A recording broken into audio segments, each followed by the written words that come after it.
people who are known for their hydropower, not by the left anarchists. তেওঁলোকে আজি আমাক শিকাব নোৱাৰে।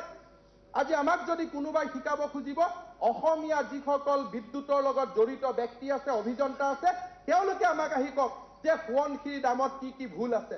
আমি শিৰ নত কৰি অধ্যক্ষ মহোদয় মানি লম, ইয়াততো কোনো অসুবিধা নাই। কিয় আজি মুখ্যমন্ত্ৰী ডাঙৰীয়া, মই মুখ্যমন্ত্ৰী ডাঙৰীয়াক প্ৰস্তাৱ দিম যে অসমত যিসকল ইঞ্জিনিয়াৰে কাম কৰি আছে, বিদেশত, ভাৰতত, অসমত অসমীয়া ইঞ্জিনিয়াৰ, তেওঁলোকৰ এখন কনভেনশ্যন হওক। তেওঁলোক 17 ডিচেম্বৰত মুখ্যমন্ত্ৰী ডাঙৰীয়া ইতিমধ্যে পাতিছে, 17 ডিচেম্বৰ সেইখন কনভেনশ্যন হওক। সেইখন কনভেনশ্যনত আমি শিকিম সভ্যতা সংস্কৃতি কাক বোলে আমি বুজি ল'ম। আজি মাও চে তুঙৰ আদৰ্শক আমি বিৰোধিতা কৰা নাই, ৱেষ্টাৰ্ণ ডাইভাৰ্চনক আমি বিৰোধিতা কৰা নাই, ব্ৰহ্মপুত্ৰক শুকাই দিয়াক আমি বিৰোধিতা কৰা নাই। আমি তাৰ বিপৰীতে কি কৰিছো যে আমি তাৰ বিপৰীতে কৈছো চাইনাই যি কৰে কৰক, কিন্তু ভাৰতক কৰিব নিদিওঁ। ভাৰতীয় জাতীয়তাবাদ অধ্যক্ষ মহোদয় আমাৰ ৰন্ধে ৰন্ধে, বিকশিত অসম আমাৰ সপোন, এই দুটাৰ লগত কম্প্ৰমাইজ অধ্যক্ষ মহোদয় নহ'ব আৰু হ'ব নোৱাৰে। অধ্যক্ষ মহোদয় আজি ভুৱন পেগু ডাঙৰীয়াই এটা যুক্তি দিছে। অধ্যক্ষ মহোদয় তেখেতে যুক্তি দি কৈছে যে অসমে 3000 মেগাৱাট পাৱাৰ উৎপাদন কৰিব, গতিকে অধ্যক্ষ মহোদয় আমাক আৰু নালাগে। ইমান উত্তেজিত নহ'ব সদায়, আজি ইমান আপোনালোকে আমাক ক'ব দিয়ক। অধ্যক্ষ মহোদয় আপোনালোকৰ তথ্যবোৰ মই পাঠ কৰিছো ন, অসম চৰকাৰে স্বীকাৰ কৰি লওক সেই তথ্যটো ভুল বুলি, একদম সজ্জাৰ কৰি লওক।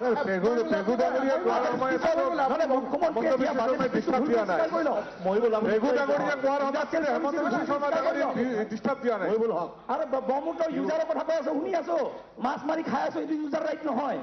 পানী ব্ৰহ্মপুত্ৰ পাৰত খাই আছো, এইটো ইউজাৰ নহয়। ডেম বনালে ইউজ কৰা হয়, ডেম বনালে অকল ইউজ কৰা যায় নেকি?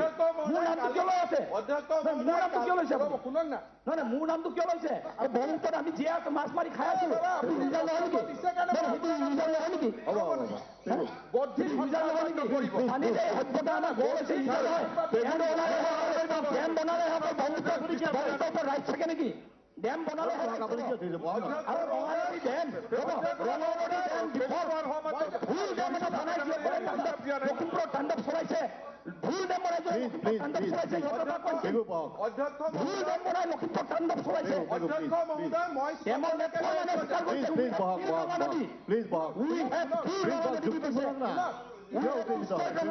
আপুনি কৈ লওক, আপুনি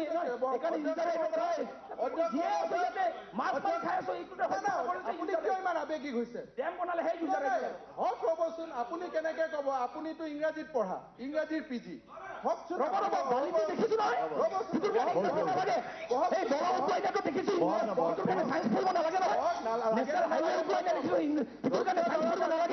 আপুনি পলিটিকেল চাইন্সৰ, সেইকাৰণে আপুনি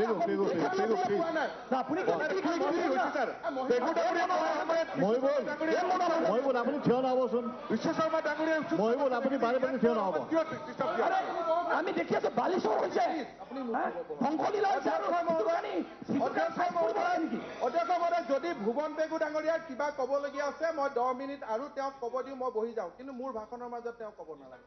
অধ্যক্ষ মহোদয়, আজি ভুৱন পেগু ডাঙৰীয়াই এই সদনত কৈছে যে 3 বছৰৰ পিছত অসম পাৱাৰ চাৰ্প্লাছ হ'ব।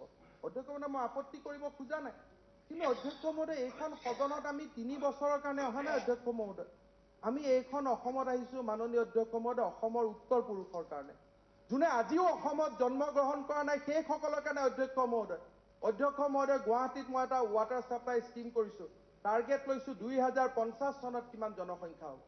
অধ্যক্ষ মহোদয়, 3 বছৰীয়া কথা ক'বৰ কাৰণে আমি ইয়াত অহা নাই। অ বাবা,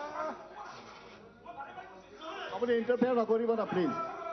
পেগু এইবাৰ বাৰে বাৰে ডিষ্টাৰ্ব দি থাকিব, এইটো কথা তেওঁ কোৱাৰ সময়ত বিশ্ব শৰ্মা ডাঙৰীয়া ডিষ্টাৰ্ব দিয়া নাই।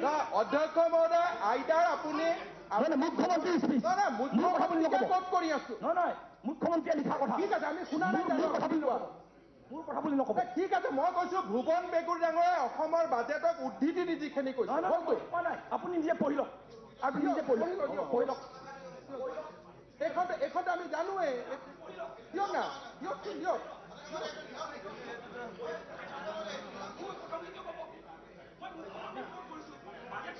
অধ্যক্ষ মহোদয়, ইয়াত টিভিত ডাইৰেক্ট টেলিকাষ্ট হৈ থকাৰ কাৰণে ভুৱন পেগু ডাঙৰীয়াই আকৌ সস্তীয়া জনপ্ৰিয়তা ল'ব খুজি আছে, এইটো ক'ব নালাগে, এইটো কৰিব নালাগে। পেগু বহক বহক বহক মানে এইটো নক'ব অষ্ট্ৰিয়া পৰম্পৰা পৰম্পৰাটো ৰক্ষা হ'ব লাগে। পেগু ডাঙৰীয়া কোৱাৰ সময়ত বিশ্ব শৰ্মা ডাঙৰীয়াই বা আমাৰ কোনো ডিষ্টাৰ্ব দিয়া নাছিল। অধ্যক্ষ মহোদয়, মই কৈ আছো, মোক শুনিব লাগে। নহয় মোৰ কথা আপুনি নক'ব। মোৰ কথা নহয়।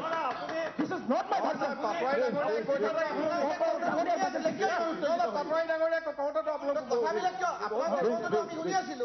মোক কোট নকৰিব।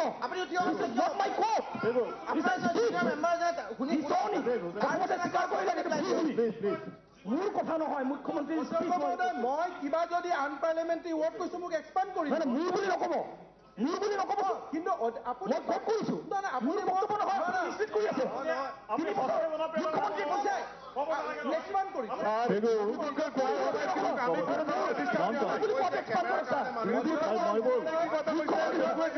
আপুনি বাৰে বাৰে নুঠিবচোন। আমি এইখিনি কথা পুৰা বহাক না বহাক। এইখিনি কথা আমি শুনিছো।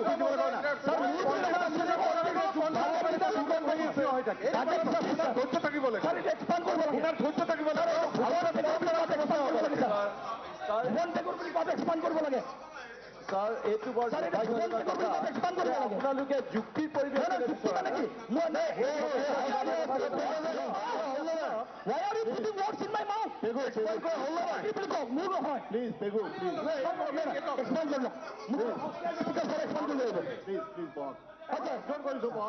অধ্যক্ষ মহোদয়,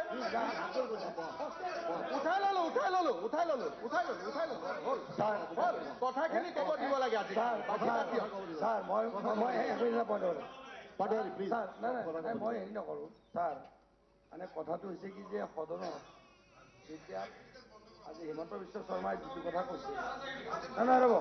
পাটোৱাৰী ডাঙৰীয়া, আপুনি কথা কওঁতে মই কনচিষ্টেণ্ট ষ্টেণ্ড লৈ আছো যে আপোনাক ক'ব দিব লাগে। হয়, এতিয়া মই যিখিনি কথা কৈ আছো, মই কথাটো কৈ আছো। নাই মই কথাটো মই কি মোৰ কথাখিনি শুনি লওক। আপুনি শুনি লৈ ক'ব আপুনি যে আমি সদনত হিমন্ত বিশ্ব শৰ্মাই যিটো কথা কৈছে যে এখন চুক্তিৰ যুগ, ভাৰতীয় ৰাষ্ট্ৰীয়তাবাদ আৰু বিকশিত অসম, এই যুক্তিৰ যুদ্ধত আমি প্ৰস্তুত আছো মোকাবিলা কৰিব। নহয় ৰ'ব, আমি প্ৰস্তুত আছো। ছাৰ ৰ'ব, হ'ব বুলি ক'লে আপুনি ছাৰ হ'ব বুলি ক'লে কেনেকুৱা হ'ব ছাৰ? এইবিলাক পৰম্পৰা তেখেতসকলে কোৱাৰ সময়ত কিন্তু আমি চুপচাপ শুনি আছিলো। গতিকে বিশ্ব শৰ্মা ডাঙৰীয়া কোৱাৰ কথাখিনি আমি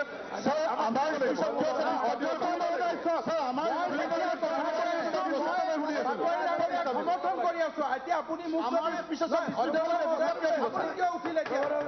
কথাটো কৈছো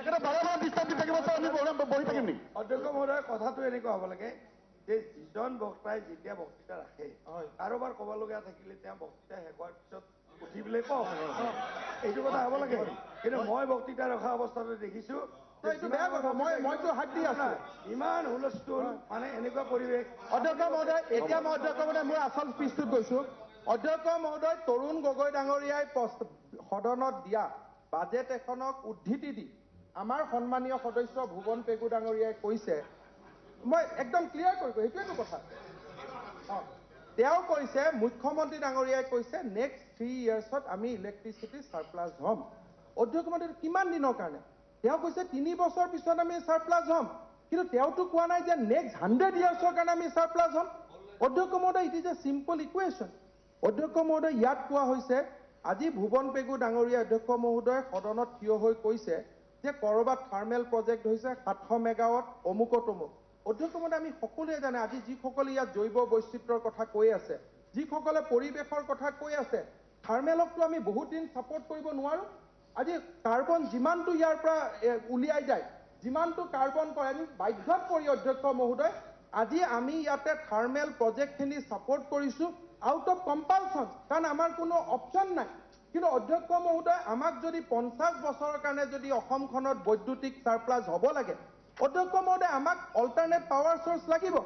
আজি অধ্যক্ষ মহোদয়, আমাৰ হাতত যিটো কথা, মুখ্যমন্ত্ৰী ডাঙৰীয়াই বাজেট দিয়াৰ সময়ত কৈছে যে গোটেইখিনি প্ৰজেক্ট হ'লে আমি 3 বছৰৰ পিছত ছাৰপ্লাছ হ'ম। কিন্তু অধ্যক্ষ মহোদয়, অসমখন বিকাশ হ'ব লাগিব। অধ্যক্ষ মহোদয়, আজি আপুনি জানে, চন্দ্ৰমোহন পাটোৱাৰী ডাঙৰীয়াই বেছি ভালকৈ জানিব, একো লিটাৰ ডিজেলৰ দাম অধ্যক্ষ মহোদয় 33 টকা হ'ল। চন্দ্ৰমোহন পাটোৱাৰী ডাঙৰীয়াই অসমত আৰম্ভ কৰিছিল ডিজেল পাম্প চলোৱা। ডিজেল পাম্পত আৰু খেতি নহয়, ইলেক্ট্ৰিচিটিত আজি আমাৰ ইলেক্ট্ৰিচিটি কৃষকৰ কাৰণে আজি বিদ্যুৎ যাব লাগিব, নহ'লে ডিজেলত আজি পাম্প ছেট চলোৱা সম্ভৱ নহয়। অধ্যক্ষ মহোদয়, তাৰ পিছত কি যে আজি আমাৰ অসমৰ চৰ চাপৰি এটা বিস্তৃত অঞ্চলত আজি ইলেক্ট্ৰিচিটি নাই। আজি যেতিয়াই বিদ্যুতৰ ওপৰত আলোচনা হয়, গোটেই সকল আমাৰ বিৰোধী পক্ষৰ সদস্যসকলে কয় যে আমাৰ গাঁৱত ইলেক্ট্ৰিচিটি যোৱা নাই, আমাৰ গাঁৱত ইলেক্ট্ৰিচিটি যোৱা নাই। যদি 126টা সমষ্টিত যদি আমি ইলেক্ট্ৰিচিটি ডিমাণ্ড মিট কৰিব লাগে, অসমৰ যদি গ্ৰয়িং ইণ্ডাষ্ট্ৰিয়েলাইজেশ্যন হ'ব লাগে অধ্যক্ষ মহোদয়, অসমৰ যদি কৃষকে যদি ডিজেলৰ পাম্প ছেটৰ সলনি বিদ্যুতৰ পাম্প ছেট যদি চলাব লাগে, চৰ চাপৰিৰ মানুহে যদি কেতিয়াবা পোহৰ দেখা পাব লাগে অধ্যক্ষ মহোদয়, আমাক ইলেক্ট্ৰিচিটি আৰু লাগিব। হয়, 3 বছৰলৈকে আজিৰ যিটো ডিমাণ্ড, সেই ডিমাণ্ডৰ ওপৰত বৃদ্ধি কৰি 3 বছৰত আমি পাৱাৰ চাৰপ্লাছ হ'ম, but what about additional demand? কাৰণ আজিতো আমাৰ চৰ চাপৰিত ইলেক্ট্ৰিচিটি নাই, আজিতো আমাৰ কৃষকত ডিজেল পাম্প ছেট নাযায়। অধ্যক্ষ মহোদয়, আমাৰ ইণ্ডাষ্ট্ৰিয়েলাইজেশ্যন 5 বছৰ পিছত কিমান ইণ্ডাষ্ট্ৰি হ'ব? অধ্যক্ষ মহোদয়, তাৰ উপৰি মহন্ত ডাঙৰীয়াই কমিট কৰি থৈছে যে উত্তৰ প্ৰদেশলৈকেও আমি বিদ্যুৎ পঠাব লাগিব। আমি নপঠাওঁ বাৰু, কিন্তু অধ্যক্ষ মহোদয়, এই গোটেই কথাবিলাক চোৱাৰ পিছত আমাক যিমানটো বিদ্যুৎ লাগিব আৰু ক্লিন এনাৰ্জি হ'ব লাগিব অধ্যক্ষ মহোদয়। থাৰ্মেল পাৱাৰ প্ৰজেক্টখিনিৰ কথা ক'লে নহ'ব। Thermal power project is a temporary phase. Global যিটো আজি আমাৰ হৈছে কাৰ্বন যি ৰিজেনেৰেট হৈ আছে, আমি এদিন নহয় এদিন 10 বছৰ পিছত আজি আমি আমাৰ থাৰ্মেল পাৱাৰ ষ্টেচনবিলাক বন্ধ কৰিবই লাগিব। আমাৰ হাতত বিকল্প একো নাই। কিন্তু অধ্যক্ষ মহোদয়, আমাক ক্লিন এনাৰ্জি অধ্যক্ষ মহোদয় লাগিব। আজি ইয়াতে কৈছে যে স্মল সৰু আমাক লাগে। সৰুত অধ্যক্ষ মহোদয় 500 মেগাৱাট হ'ব, আৰু 500 মেগাৱাট অকল গুৱাহাটী মহানগৰখনে খাই পেলায় অধ্যক্ষ মহোদয় মাহত। অকল গুৱাহাটী মহানগৰখনে খাই পেলায়। অধ্যক্ষ মহোদয়, চৰ চাপৰিত ইলেক্ট্ৰিচিটি আমি নিব লাগিব, কৃষিত আমি বিদ্যুৎ আনিব লাগিব, আৰু সেইকাৰণে অধ্যক্ষ মহোদয় বিকল্প উৎসৰ সন্ধান অসমত হ'বই লাগিব। 3 বছৰত আমি চাৰপ্লাছ হ'ম, but what about with additional load? অধ্যক্ষ মহোদয়, এই কথাবিলাকৰ কাৰণে কৈছো যে যুক্তিৰ যুদ্ধ এখন ভাল কৰি হোৱা উচিত।